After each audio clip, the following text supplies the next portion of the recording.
అందరికీ నమస్కారం. నా పేరు Varchana. Welcome to mysterious stories. ఈరోజు కథ చెలి. హా అంటూ అరిచి, ప్లీజ్ నన్ను వదిలేసే, నాకు బాగా నిద్రొస్తోంది, నేను పడుకుంటాను అని ఓపిక లేకపోయినా రిక్వెస్ట్ చేస్తున్నట్లు అడిగేసరికి ఆమె బుగ్గలాగి అతని పెదవులు ముందుకు పెట్టి ఆమె బుగ్గపై ముద్దు పెట్టబోతుండగా అతన్ని ఒక్క తోపు తోసి డోర్ వేసేసుకుంది అన్విక. ఇడియట్ అని ముద్దుగా తిట్టుకొని అక్కడి నుండి వెళ్ళిపోయాడు విహాన్. ఇక తన రూమ్కి వెళ్ళి ఈ మంత్ బాంబేలో జరిగే ఫ్యాషన్ షో కాంపిటీషన్లో తన కంపెనీనే ఫస్ట్ రావాలని చాలా కష్టపడుతున్నాడు. పేపర్లో వేసిన front back side view create చేసి స్లీవ్లెస్ థైస్ వరకు ఉండి రైట్ షోల్డర్ టు ఫూట్ వరకు రుషింగ్తో ఫ్యాబ్రిక్ మొత్తం స్టోన్స్ బ్రీడ్తో డిజైన్ చేశాడు. కానీ ఏదో మిస్ అయిన ఫీలింగ్.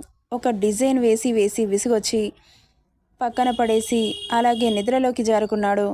నెక్స్ట్ డే మార్నింగ్ మెలకు వచ్చిన విహాన్ మార్నింగ్ రొటీన్ ఫినిష్ చేసుకొని వర్కౌట్స్ చేయడానికి జిమ్ రూమ్కి వెళ్ళాడు. రాత్రి అన్వికతో జరిగింది సడన్గా గుర్తు రావడంతో త్వరగా వర్కౌట్స్ ఫినిష్ చేసుకొని ఫ్రెష్ అప్ అయి తన రూమ్కి వెళ్ళాడు. మేడం గారికి ఇంకా తెల్లారలేనట్లుంది అనుకుంటూ డోర్ ఓపెన్ చేద్దామని హ్యాండిల్ పట్టుకున్నాడు. బట్ ఒక అమ్మాయి రూమ్లోకి చొరవగా వెళ్ళడం పద్ధతి కాదని డోర్ నాక్ చేశాడు. పాప మంచి నిద్రలో ఉంది.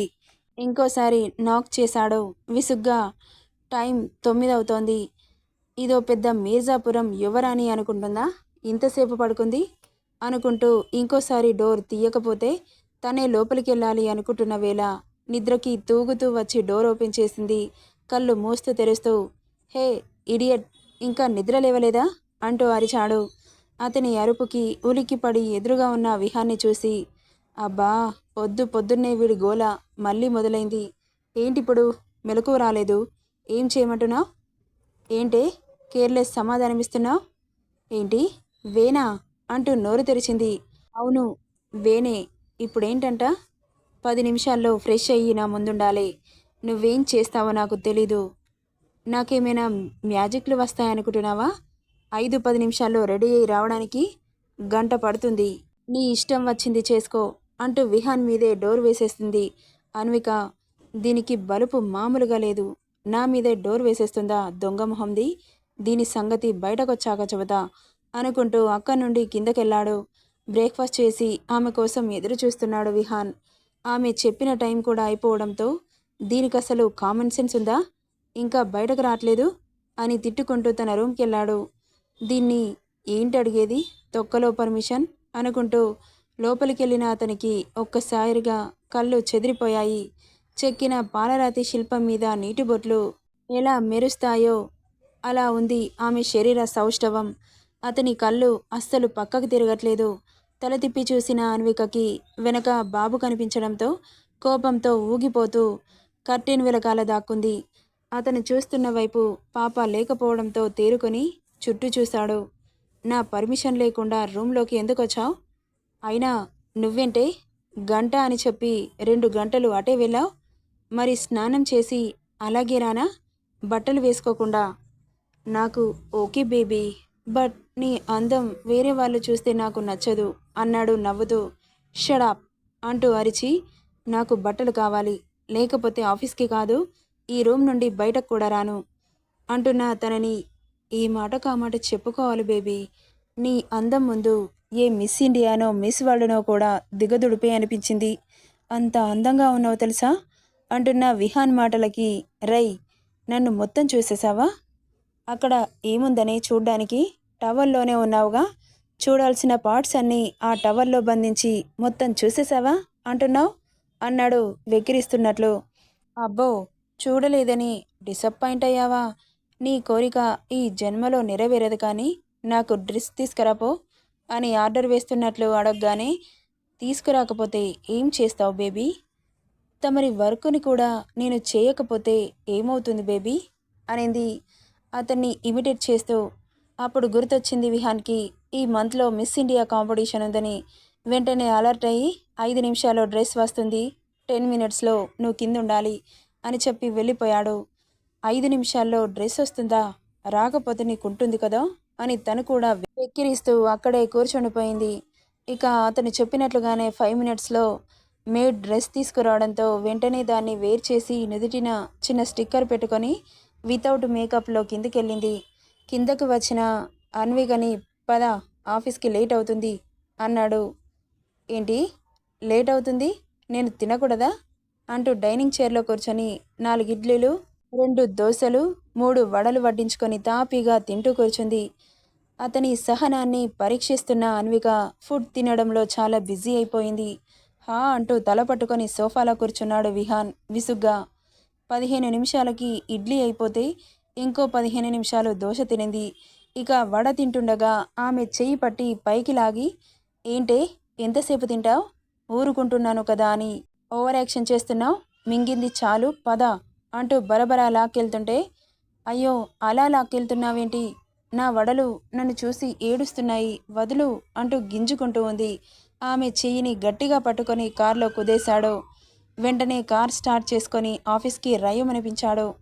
పాపం బుజ్జిముండలు వాటిని వదిలిపెట్టినందుకు ఎంత బాధపడుతున్నాయో ఏంటో అని చేతికి అంటిన చట్నీని నాలుకతో లిక్ చేస్తూ బాధపడుతుంటే తల తిప్పి ఆమెను కోపంగా చూస్తూ, ఆ నాకడమేంటి అసహ్యంగా, అదేంటి నువ్వెప్పుడు నాకలేదా, ఫారెన్లో పుట్టి పెరిగినట్లు అలా ఫీల్ అవుతున్నావు అంటూ మూతి తిప్పేసింది. విహాన్కి చాలా కోపం వచ్చేస్తుంది కానీ తనతో పనుందని అతని కోపాన్ని అణుచుకుంటున్నాడు. నీ సంగతి ఇలా కాదే, నీ పొగరుని ఎలా దించాలో నాకు బాగా తెలుసు అని ఆఫీస్ ముందు స్పీడ్గా తీసుకొచ్చి ఆపాడు. అంత తొందర ఏంటి నీకు, స్పీడ్గా తీసుకురాకపోతే కాస్త స్లోగా తీసుకురావచ్చుగా, ఇప్పుడు ఆఫీస్కి వెళ్ళి చేసేదేముంది, ఆహా అలాగా, ఆఫీస్కి వెళ్ళి ఇద్దరం కూర్చొని చెక్క భజన చేసుకుందాం సరేనా అంటుంటే, చెక్క భజన చేసుకోవడానికా నన్ను నీ దగ్గర పెట్టుకుంది, ఏయ్ ఎక్కువ మాట్లాడావనుకో పీక పిసికి చంపేస్తా, ఆ పని చెయ్యి పీడ వదిలిపోతుంది అనింది. ఆమె మాటలకి విసుగ్గా, ఛీ నీతో మాట్లాడి వేస్ట్, పద త్వరగా, ఇప్పటికే లేట్ అయిపోయింది, ఫస్ట్ డే కాబట్టి ఏమనట్లేదు కానీ రేపటి నుండి చెబుతా, 1 సెకండ్ లేట్ అయినా నాలోని బీస్ట్ని చూస్తావు, మరి నువ్వు జూలో ఉండాలి కదా, ఇక్కడున్నావేంటి అంటున్న ఆమె చివరి పదం బయటకి వచ్చిందో లేదో 1/2 ఇంచు దూరంలో నిలబడి ఆమె నడుం మీద గట్టిగా ఒక నొక్కు నొక్కి వదిలాడు. ఒక్కసారిగా మాటల ప్లేస్లో గావు కేక వినిపించింది. విహాన్ అతని సోల్ సాటిస్ఫై అయినట్లు నవ్వుకుంటూ తన ఛాంబర్కి వెళ్ళిపోయాడు. వీడి చేతులు పడిపోను, ఎంత గట్టిగా గిల్లాడు, దొంగ సచ్చినోడా, నన్నే గిల్లుతావా, వర్క్లో చూపిస్తానా తడాకా అని తిట్టుకుంటూ లోపలికెళ్ళిపోయింది. డూ ఫాస్ట్ అన్నాడు లోపలికొచ్చిన అన్వికని చూసి. ఇక ఓ పేపర్ పెన్ ఆమె ఎదురుగా డెస్క్ పైన కనిపిస్తుంటే, ఇప్పుడు చెబుతా నీ పని అనుకుంటూ 2 గంటల పాటు టైం తీసుకొని డిజైన్ వేసి కలర్స్ కూడా అది అతని ముందు పెట్టింది. ఒక్క డిజైన్కి ఇంత టైం తీసుకుంటావా అని గునుక్కుంటూ ఆ పేపర్ చేతిలోకి తీసుకున్న విహాన్ ఒక్కసారిగా కోపంతో కళ్ళు ఎర్రబడ్డాయి. ఎంత చెండాలంగా వేసింది అంటే ఎవరు అంత చెండాలమైన డ్రెస్ వేసుకోరేమో అన్నట్లు. కోపంగా ఆమెను చూసి, ఏంటే నకరాలు పడుతున్నావా, ఇంత దరిద్రమైన డ్రెస్ నా కెరీర్లోనే చూడలేదు, ఇంకోసారి ఇలా వేసి నాకు బీపీ పెంచితే ఏం చేస్తానో నాకే తెలీదు అని పట్టిన బుగ్గలనే విసురుగా వదిలి డిజైన్ వేసిన పేపర్ని మడిచి ఆమె మీదకి విసిరేశాడు. ఈసారి నాకు నచ్చకపోతే మాత్రం నేనేం చేస్తానో కూడా నువ్వు ఊహించవు, నార్మల్గా చెబుతుంటే నీకు అర్థం కావట్లేదు కదా, ఇప్పటి వరకు నువ్వు ఆడేసుకున్నావుగా, చూస్తా అంటూ విసురుగా అతని ల్యాప్టాప్లో తలదూర్చాడు. అన్విక బండబూతులు తిట్టుకుంటూ ఇంకో వైట్ పేపర్ కలర్స్ తీసుకొని డ్రా చేస్తూ ఉంది. 1 అవర్లో ఆమె డ్రాయింగ్ ఫినిష్ అవడంతో తీసుకెళ్లి అతని ముందు పెట్టింది. దాన్ని చూడగానే అప్పటి వరకున్న ఫ్రస్ట్రేషన్ పోయి విహాన్ పెదవుల్లో స్మైల్ వచ్చి చేరింది. దాన్ని ఆమెకు కనిపించనీయకుండా దాచేస్తూ, ఇంకా ఎక్స్పెక్ట్ చేస్తున్నట్లుగా, ఇంకా నీట్గా వెయ్యు, కొత్త రకం కావాలి, రొటీన్గా ఉందిది అన్నాడు. బావుంది అని చెబితే ఎక్స్ట్రాలు చేస్తుందని, ఇంకా మంచి డిజైన్ ఎక్కడి నుండి తీసుకురావాలి, నా బ్రెయిన్ ఏమైనా ఫ్యాక్టరీ అనుకుంటున్నావా, వందల సంఖ్యలో ఐడియాస్ రావడానికి అని గునుక్కుంటూ ఉంటే, షడాప్, మాటలు మానేసి వర్క్ చూడు అన్నాడు రెక్లెస్గా. వీడసలు మనిషి కాదు రాక్షసుడు, ఛా నా జీవితం ఏంటో ఇంత దరిద్రంగా మారిపోయింది అని తిట్టుకుంటేనే ఇంకోటి వేయడంలో పడింది. నెక్స్ట్ పార్ట్లో ఏం జరుగుతుందో చూద్దాం. ఈ స్టోరీ ఎలా ఉందో కామెంట్ చేయండి guys. Thank you for listening.